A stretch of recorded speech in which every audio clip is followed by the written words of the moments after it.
वित्त मंत्री निर्मला सीतारमण ने नया आयकर बिल पेश कर दिया। सरकार का दावा यह है कि यह मौजूदा इनकम टैक्स एक्ट 1961 को सरल बनाकर आयकर कानून को आम लोगों को समझाने योग्य बनाएगा और इससे मुकदमेबाजी भी जो है वो घटेगी। इससे आम लोगों को इसे समझने में आसानी होगी और साथ ही साथ इस नए इनकम टैक्स के बिल से जो कानून के बाद जब लोगों के बीच पहुंचेगा तो इससे लोगों को आयकर नियमों को समझने में आसानी होगी। बयान सुना देते हैं आपको। निर्मला सीतारमण ने आज लोकसभा में इस बिल को लेकर क्या कुछ कहा। Item number 27 Shrimati Nirmala Sitharaman. Sir, with your permission, I rise to move for leave to introduce a bill to consolidate and amend the law relating to income tax. Item number 27 Shrimati Nirmala Sitharaman. Sir, with your permission, I rise to move for leave to introduce a bill to consolidate and amend the law relating to income tax. तो अब देखिए नया income tax bill पुराने bill से कैसे अलग है, क्या कुछ संशोधन इस बिल में किए गए हैं, क्या कुछ बदलाव हैं, यह आपको समझना बहुत जरूरी है। वो आपको हम समझा देते हैं।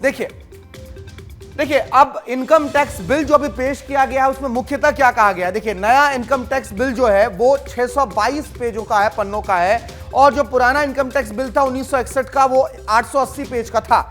इसमें 298 धाराएं थी और 14 शेड्यूल थे पुराने इनकम टैक्स के बिल में, और नए इनकम टैक्स के बिल में 536 धाराएं हैं और कुल 16 शेड्यूल जो है इसमें रखे गए हैं। 2 शेड्यूल्स इसमें और बढ़ाए गए हैं। लेकिन मुख्य बदलाव क्या किए गए हैं नए इनकम टैक्स के बिल में वो हम आपको समझा देते हैं। देखिए हम आपको, क्योंकि इसमें असेसमेंट ईयर और फाइनेंशियल ईयर इन दोनों कॉन्सेप्ट को खत्म किया गया है। असेसमेंट ईयर और प्रीवियस ईयर जिसे फाइनेंशियल ईयर कहते थे उसमें अब दिक्कतें होती थी, इन दोनों को अब दूर कर दिया गया है। इन दोनों कॉन्सेप्ट्स को हटाकर अब एक कॉन्सेप्ट को इसमें जो है इंट्रोड्यूस किया गया है। फाइनेंशियल ईयर में हालांकि कोई बदलाव नहीं होगा। जो फाइनेंशियल ईयर होता है यानी कि अगर आप अप्रैल 2025 से मार्च 2026 तक जो आप कमा रहे हैं, अर्निंग है आपकी, वो फाइनेंशियल ईयर कहलाती है, उसमें कोई बदलाव नहीं है।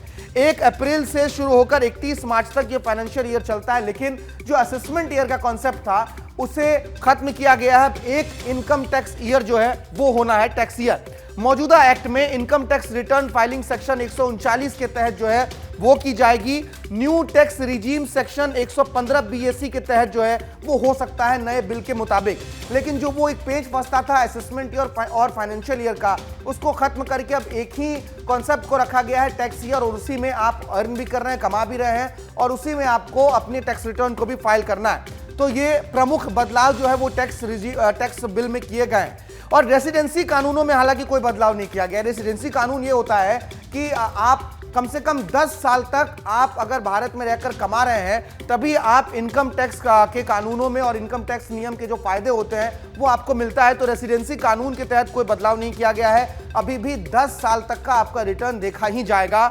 और इनकम टैक्स रिटर्न, ये देखिए ये बहुत महत्वपूर्ण चीज है, इनकम टैक्स रिटर्न की तारीख और नियमों में कोई बदलाव नहीं किया गया है। प्रमुखतः 2 चीजें, एक ही चीज बदली है, जो फाइनेंशियल ईयर और असेसमेंट ईयर का कॉन्सेप्ट था वो खत्म कर दिया गया। अब एक ही चीज रहने वाली है टैक्स ईयर। चलिए तो अब सरकार बात कर रही है सरलता की, आसानी की। सरकार का पक्ष है कि नए बिल से लोगों को इनकम टैक्स से जुड़ी चीजों को समझने में बहुत आसानी होगी। लेकिन इस पूरे मामले पर विपक्ष का पक्ष भी सुनना जरूरी है। इसलिए सुनना जरूरी है क्योंकि विपक्ष इससे पहले भी सरकार पर हमलावर रही है। विपक्ष का कहना है कि आप टैक्स स्लैब को भले ही कह रहे हैं कि ये सुगमता वाला टैक्स स्लैब है, आम लोगों को इससे आसानी होगी, लेकिन विपक्ष कह रहा है कि बहुत से लोग हैं जो टैक्स भरते ही नहीं है। तो टैक्स बिल में जो आप बदलाव लेकर आ रहे हैं, टैक्स स्लैब में जो आप आसानी दे रहे हैं, सरलता आप कर रहे हैं, इससे बहुत लोगों को फायदा नहीं है। सरकार सिर्फ अपनी वाहवाही के लिए इस तरीके के कानून और बिल को लेकर आ रही है। बयान सुनाते हैं आपको विपक्ष क्या कुछ कह रहा है। क्योंकि मैं बोला कि इससे कोई फायदा नहीं होगा। ये बिल भी बहुत लंबा हो गया, नया बिल जो आया 626 पेज, तो पहले बिल कॉम्प्लेक्स था तो ये और भी कॉम्प्लेक्स है। देखिए जो आयकर विधेयक है, वित्त मंत्री ने कहा था कि वो सरल होगा। सरल होने की जगह और जटिल हो गया है। पिछले बिल में 296 सेक्शन थे और 6 शेड्यूल थे। अब जो नया बिल आया है या नया विधेयक आया है, 500 से अधिक क्लॉजेज हैं और 14। निश्चित तौर पर टैक्स की जो मारामारी है और जो झोलम झोल है वो समझने में आम लोगों को बहुत दिक्कत होती है, इसी लिहाज से सरकार ये बिल लेकर आई है। लेकिन इस बिल पर भी अब सवाल उठ रहे हैं। हमारे सहयोगी अमृत तिवारी हमारे साथ जुड़ गए हैं और ज्यादा अपडेट्स के साथ सरलता से आपको समझाएंगे। अमृत, सबसे पहले तो दर्शकों को यह समझा दीजिए कि प्रमुख बदलाव क्या है, क्योंकि हम तो ये समझ पाए कि जो असेसमेंट ईयर और फाइनेंशियल ईयर है उस कॉन्सेप्ट को खत्म करके अब एक चीज रहने वाला है, वो है टैक्स ईयर। बिल्कुल भारत, आपने बड़ी ही सही तरीके से हमारे दर्शकों को बताया कि अब सिर्फ एक ही रहेगा, इसमें जो क्लॉज है वो टैक्स जो ईयर का रखा गया है।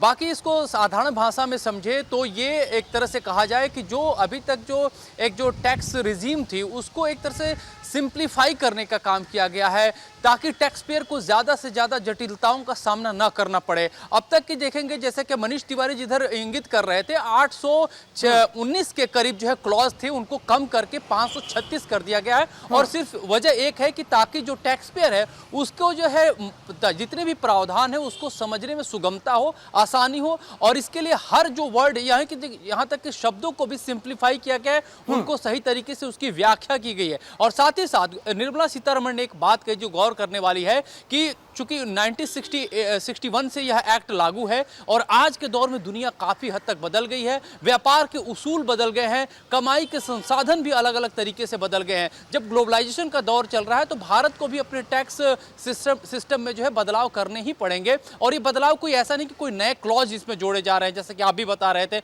ना ही कोई नए क्लॉज इसमें से पुराने क्लॉज हटाए जा रहे हैं। सिर्फ ये किया जा रहा है कि क्लॉज को सिंप्लीफाई किया जा रहा है, टैक्सेशन को आसान बनाया जाए, जो बाकी जो टैक्स से जुड़ने वाले लोग हैं इसको और तरीके से सही तरीके से सही तरीके से उसको कंसीव करें, ये कोशिश है। और ये जो लागू भी होगा वो 1 अप्रैल 2026 से लागू होगा। फिलहाल इसे सेलेक्ट कमेटी के पास भेजा गया है। सेलेक्ट कमेटी जो संसद की अस्थायी समिति के सदस्य उसमें होते हैं, वो इसको देखेंगे, इनका अवलोकन करेंगे। इसके बाद जो है यह देखेंगे दोबारा क्योंकि अक्सर मेरे पिताजी भी कहते थे कि जब जो वो कमाई होती है एक साल की, जैसे कि अप्रैल 2025 से लेकर मार्च 2026 तक की कमाई जो है वो उनका फाइनेंशियल ईयर होता था, लेकिन फिर असेसमेंट ईयर का एक अलग सेक्शन होता था, तो कंफ्यूजन होता था लोगों को। लेकिन अमृत, आज हमने संसद में तस्वीर देखी जब इनकम टैक्स बिल को पटल पर रखा गया, निर्मला सीतारमण खड़ी हुई, उसके बाद एक गतिरोध की स्थिति बनी और विपक्ष वॉकआउट करता नजर आया। चुटकी मिली थी, जो स्पीकर है ओम बिरला ने, उन्होंने कहा था कि आप नो मत कहिए क्योंकि आप उस वक्त थे ही नहीं। विपक्ष इसको लेकर क्यों निशाना साध रहा है? विपक्ष की क्या आपत्तियां हैं? देखिए, मुख्य रूप से विपक्ष भी जो अभी तक बातें कर रहा है, स्पेसिफिक किसी चीज़ को पॉइंट आउट नहीं कर रहा है। अभी तक आप जितनी भी बातें इनकी सुनेंगे विपक्ष की तरफ से, जितने लोगों ने भी कही है, स्पेसिफिकली कहा जाए कि अगर कोई पॉइंट किया हो, उठाया हो कि भाई इस पे हमें दिक्कत है, वो क्लॉज वाइज उस पर दिक्कत नहीं कर रहे हैं। उनका ये कहना है कि चूंकि ये बदलाव हो रहा है, सत्ता पक्ष कर रहा है, तो इसमें जरूर कोई घालमेल है। जैसा कि आज ही जेपीसी की रिपोर्ट जब रखी गई वक्फ बोर्ड की, उस पर भी विपक्ष ने वही सुर अपनाया हुआ था और कहा गया कि भाई पॉइंट आउट करिए, और अगर आपको इसमें दिक्कत है, उनका ये कहना था हमारा डिसेंट नोट नहीं था, तो यही कहा गया कि आप, अमित शाह ने कहा कि डिसेंट नोट शामिल कर दिए, फिर भी उन्होंने इस चीज को लेकर के बवाल मचाया। जहां तक ये बात है कि इस खासतौर पे इस टैक्स वाले एक्ट को लेकर के है, उसमें उन्होंने सिर्फ और सिर्फ यही कहा है कि इससे जो है आसानी नहीं होगी, इससे बहुत ज्यादा जटिलताएं और बढ़ेंगी। तो ये कोई खास पॉइंट नहीं कर रहे हैं कि इससे दिक्कत, यानी कि विरोध के नाम पर विरोध की स्थिति ही बनती दिखाई दे रही है अमृत। लेकिन जिस तरीके से आपने भी बताया और हमने भी दर्शकों को समझाया है, ये निश्चित तौर पर आम लोगों को फायदा पहुंचाने के लिए हाथ से ही इस बिल को लाया गया है। बहुत शुक्रिया आपका तमाम जानकारियों के लिए।